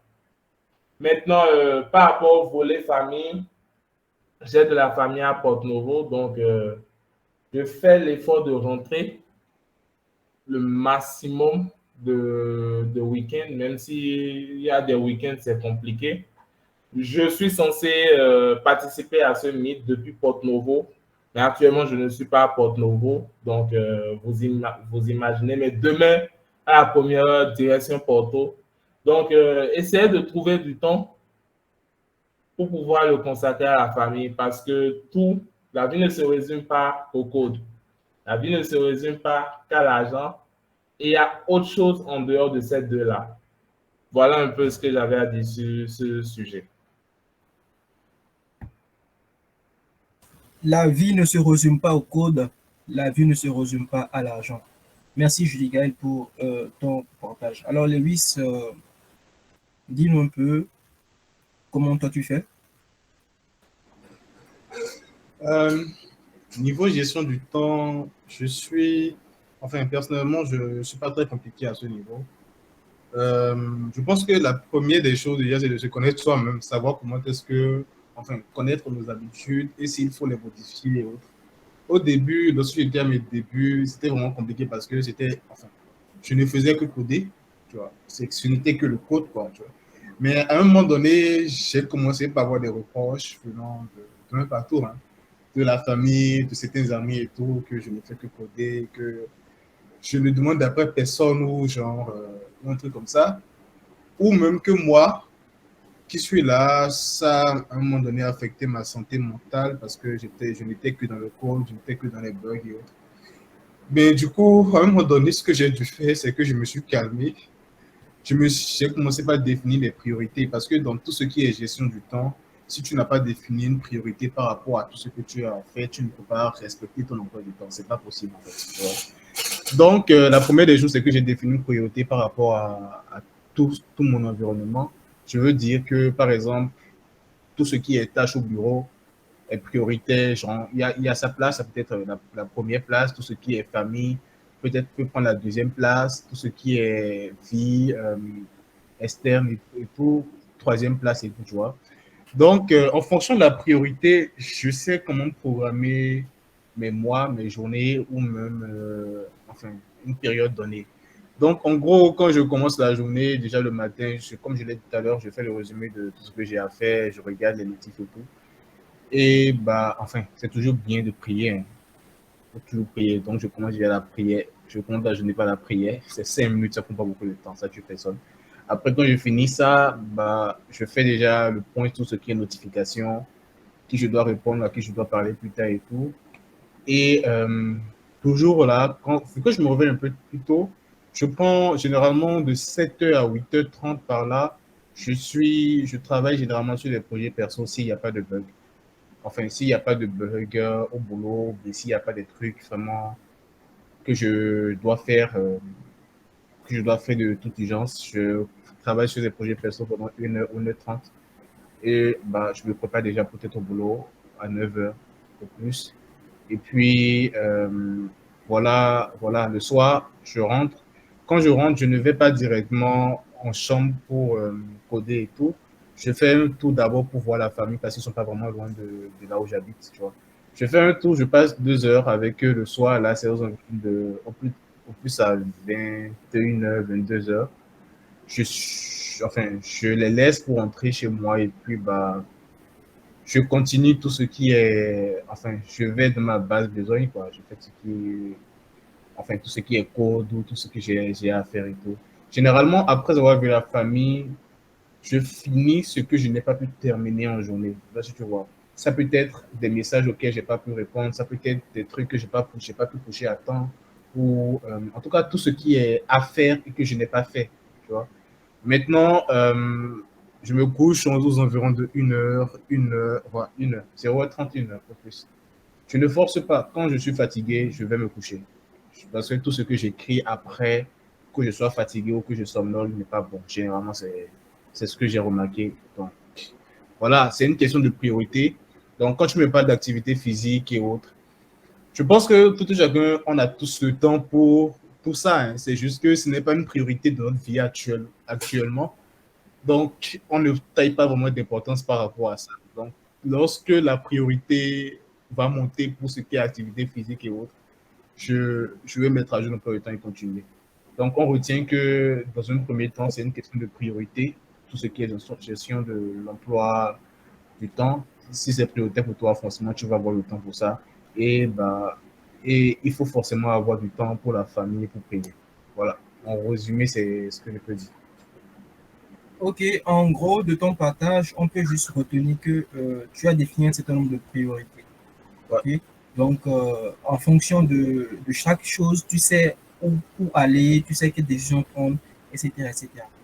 Alors, la dernière question, parce qu'aujourd'hui c'est samedi saint, il y a messe à 22h pour ceux qui sont chrétiens catholiques et tout, et peut-être d'autres qui sont autre chose et qui vont aussi à la messe à 22h. Donc, on va prendre je vais poser la dernière question et voilà. Alors, où est-ce que vous voyez, comment vous voyez dans 5 ans? C'est-à-dire, dans 5 ans, vous voyez CTO, vous voyez chef d'entreprise, vous voyez. Enfin, je ne dis pas ça pour blesser les autres confessions religieuses. En fait, les mots ne venaient pas tout simplement. Donc, voilà, tous ceux qui doivent aller à la messe pour euh, la veille pascale et tout. Donc, voilà. Je ne dis pas ça pour frustrer quelqu'un. Donc, voilà, vous voyez où dans 5 ans? Ok, Judical, dans 5 ans, tu te vois quoi? CTO, chef d'entreprise, euh, resto, En toute là. sincérité, dans 5 ans, je me vois sur une plage au soleil. Voilà. Waouh, Dans 5 ans, on a bien dit 5 ans, hein? 5 ans, oui. Donc, en 2000, Oui, on est en 2023. oui. Donc, en Je me 2028, vois quelque part aux alentours de Madagascar ou l'île Maurice. Je ne sais pas pourquoi, mais je kiffe cette île, l'île Maurice.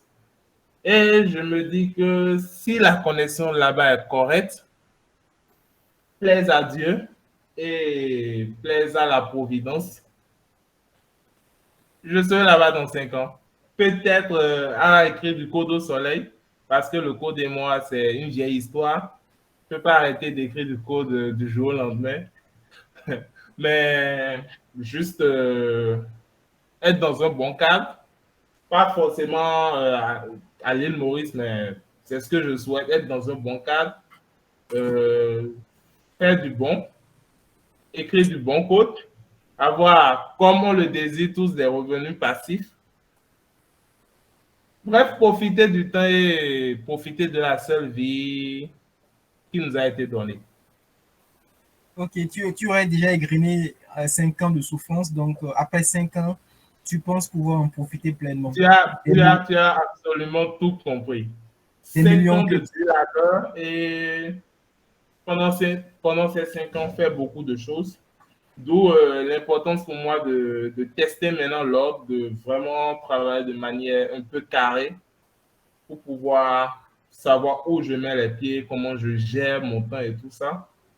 Et après ces 5 ans, être beaucoup plus relax parce que le cerveau, on n'en a pas de rechange, la vie non plus. Donc, pouvoir prendre soin de moi-même et profiter de... Voilà, vous avez certainement tous vu le message de notre aîné, M. Thomas. Oui, bon, après 5 ans, partager aussi la connaissance, peut-être en enseignant, peut-être en faisant comme ceux de Khan Academy ou Mathieu Nebra, mais dans 5 ans, quand même atteindre un niveau où, effectivement, je peux continuer à écrire du code parce que j'aime écrire du code, pas juste pour pouvoir vivre. C'est très important. Ok, merci Julie Kael pour la réponse que tu as donnée. Bon, 5 ans, bon, que Dieu t'aide à accomplir ce rêve. Il y a souvent quelqu'un qui dit que nous sommes souvent des générations micro-ondes, on est pressé. Donc, je pense que 5 ans, 10 ans, c'est raisonnable. En toi, 5 ans, c'est raisonnable, en tout cas. Si tu te donnes les moyens qu'il faut, tu peux atteindre vraiment cet objectif-là. Lewis, le choco, le mignon, dans 5 ans, où est-ce que tu te vois dans 5 ans? Est-ce que tu te vois déjà, enfin, chef d'entreprise ou bien consultant quelque part, ou bien tu aurais déjà pas. Dis-nous un peu où est-ce que tu te vois dans 5 ans. Bon, déjà, l'objectif, enfin, je ne me suis pas fixé 5 ans comme. Je suis conscient, je suis tout de même conscient qu'il y Bon, a. en fait, j'ai dit 5 ans parce que c'est Judical qui l'a dit, mais où est-ce que tu te vois, en fait, dans 5 ans, 10 ans, dans un futur très, très proche? D'accord. L'année dernière, je disais dans 10 ans. Ouais, Donc, disons c'est un dans peu 9 ce que ans. c'est un peu ce que je disais, c'est que Ouais, la richesse, ça se construit, en fait. On ouais, est des générations sur le micro-ondes, on veut tout le temps, tout de suite, quoi. ouais, Les boss d'aujourd'hui, ils ont passé, d'un côté, a pris 30 ans pour avoir la fortune qu'il a aujourd'hui. Il n'a pas pris 1 an pour l'avoir, donc je comprends. Mais du coup, personnellement, je ne me suis pas fixé 5 ans, j'ai dit 10 ans. Donc, actuellement, c'est 9 ans, parce que c'est l'année dernière. Mais franchement, dans 5 ans exactement, je me vois toujours écrire du code, sans te mentir. Mais mon profil, en fait, j'ai remarqué que je suis quelqu'un qui aime beaucoup partager il y a ce qu'il sait, ce qui est expérience, tout ce qui est. En tout cas, partager tout ce qui est expérience, quoi, tu vois. Donc, en plus d'être quelqu'un qui écrit toujours du code, quand même être à la tête d'une équipe où je pourrais toujours écrire du code et partager en fait les expériences et apprendre à tous ceux qui sont, on va dire, autour de moi en tant que collaborateur. Et je pense que le poste qui convient très souvent à ce type de profil, c'est les lead développeurs qui sont là très souvent enfin, parfois pour intervenir au niveau du code, pour les reviews et tout et partager en tout cas de l'expérience ou résoudre des soucis en cas de besoin. Donc, lead développeur dans 5 ans ou plus et dans 10 ans, CEO ou CEO si Dieu le veut. Voilà quoi. CTO, tu as dit un non CTO, hein? Non, non, CEO. CEO. Un CEO. CEO qui coûte toujours quoi, Ok. si tu veux. Ok. C'est important ce truc. Tu veux toujours coder. Ok. Ok, merci et tout. Il y a un monsieur Thomas qui disait qu'il sera bon, de toute façon, monsieur Thomas, il est enseignant et je pense qu'il juste fait 8000 heures. Donc, les 8000 heures, c'est pas bénévole, en fait. Bref, donc, les amis, c'est tout pour ce mythe. On va vite finir aujourd'hui. C'est samedi saint. pour que ceux qui doivent aller à l'église puissent aller à l'église. C'est important aussi la vie spirituelle. Donc, on va prendre rapidement 3 questions. Pas plus, pas moins. 3 questions. Est-ce que vous avez des questions à poser et tout? Ah, vous n'enseignez pas. Pourtant, j'avais un ami qui me disait que vous enseignez là. Peut-être qu'il y a longtemps. C'était Gildas, je pense. Ah, vous enseignez où bénévolement? Bref, on va en discuter après. Déjà, les amis, 3 questions. Si vous avez les questions à poser, il y a aussi M. Thomas qui est là, qui peut aussi répondre. Voilà, 3 questions. Levez juste la main, je vais vous donner la parole. Si quelqu'un aussi a des apports à faire, un partage, quelqu'un aussi veut partager son expérience avec nous rapidement, on prend. Donc, on est dans l'onglet partage d'expérience.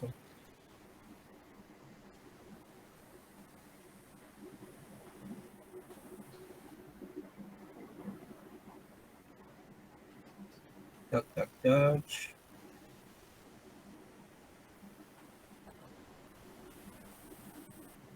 Partage d'expérience. Apparemment, nous avons beaucoup de développeurs timides ce soir.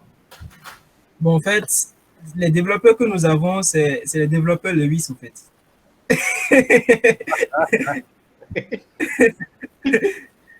Ils préfèrent tout simplement observer et puis aller en inbox après pour le reste. Il y a des grosses têtes. Hein. Allô? Ah oui, monsieur Thomas. Oui, un petit partage d'expérience, c'est un petit avant-goût pour ceux qui veulent être leads. Et déjà, il faut commencer à ne plus éteindre, à ne plus couper les notifications WhatsApp, à ne plus couper les distractions.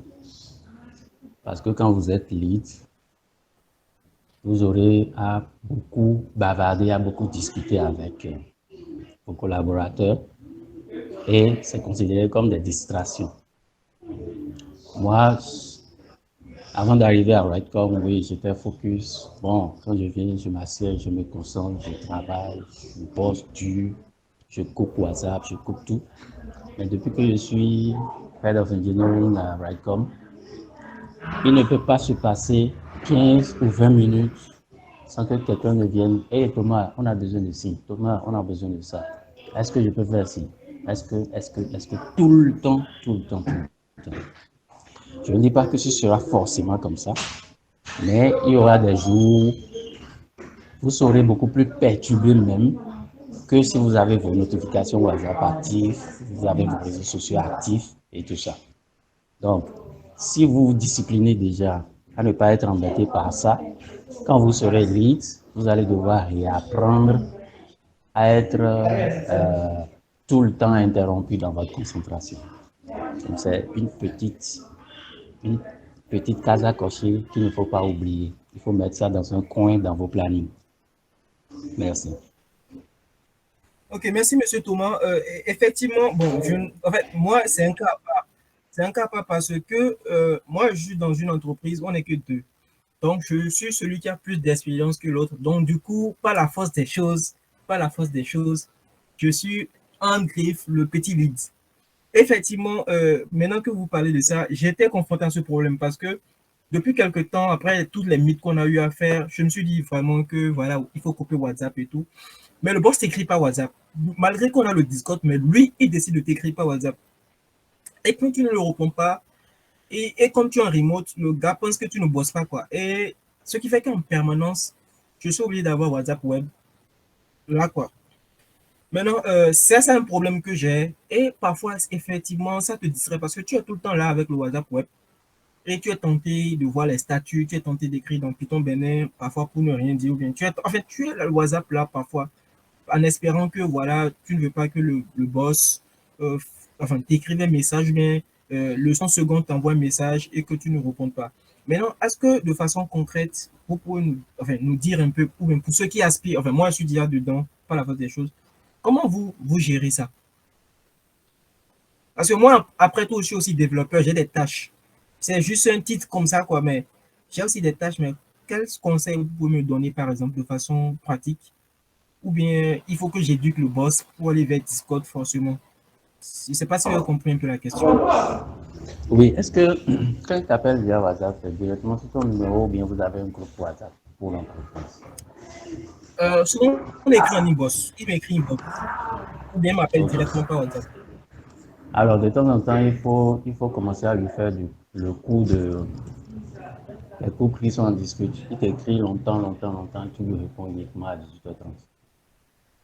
Et après, Ok, tu lui dis que bon, que quand tu es concentré au boulot, généralement, que tu ne pas tes messages WhatsApp. De temps en temps, il faut lui faire ce coup-là. Pour que après, instinctivement, il va se dire, ah, si j'écris au gars là, il ne va pas répondre. Je lui envoie un mail.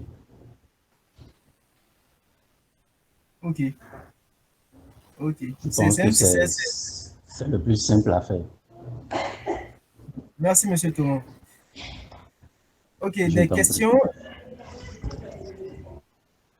Je sais qu'il y a des grosses têtes là. Vous ne voulez pas que je vous désigne. Il y a Aurel qui se cache. Aurel, dis-nous un mot. Ton tour aussi arrive pour le mythe. Aurel, si tu es là, dis-nous un mot. Bonsoir. Et salut Aurel. C'est tout.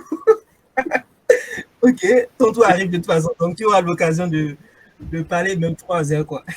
Tu avais dit un mot. Ok, français littéral, c'est bon, c'est compris. Ok, bon, voilà. Il n'y a pas de questions, donc voilà.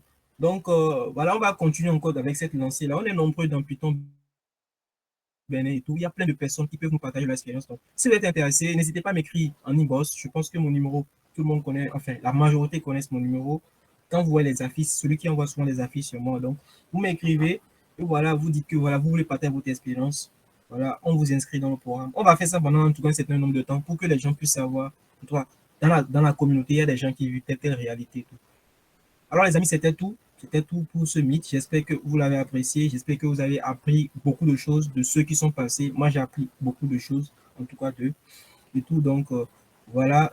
Si vous avez aimé, n'hésitez pas plus tard à liker nos vidéos et ce que nous faisons sur Medium. Et si possible, à nous soutenir financièrement parce qu'on en a besoin. Ça peut réconforter aussi et tout. Donc, voilà. Donc, les amis, c'était tout. Donc, s'il n'y a pas de questions, on va se dire à plus. Et je vous souhaite joyeux Noël, joyeux Pâques à tous et à plus pour de nouveaux mythes. Ciao et paix sur vous.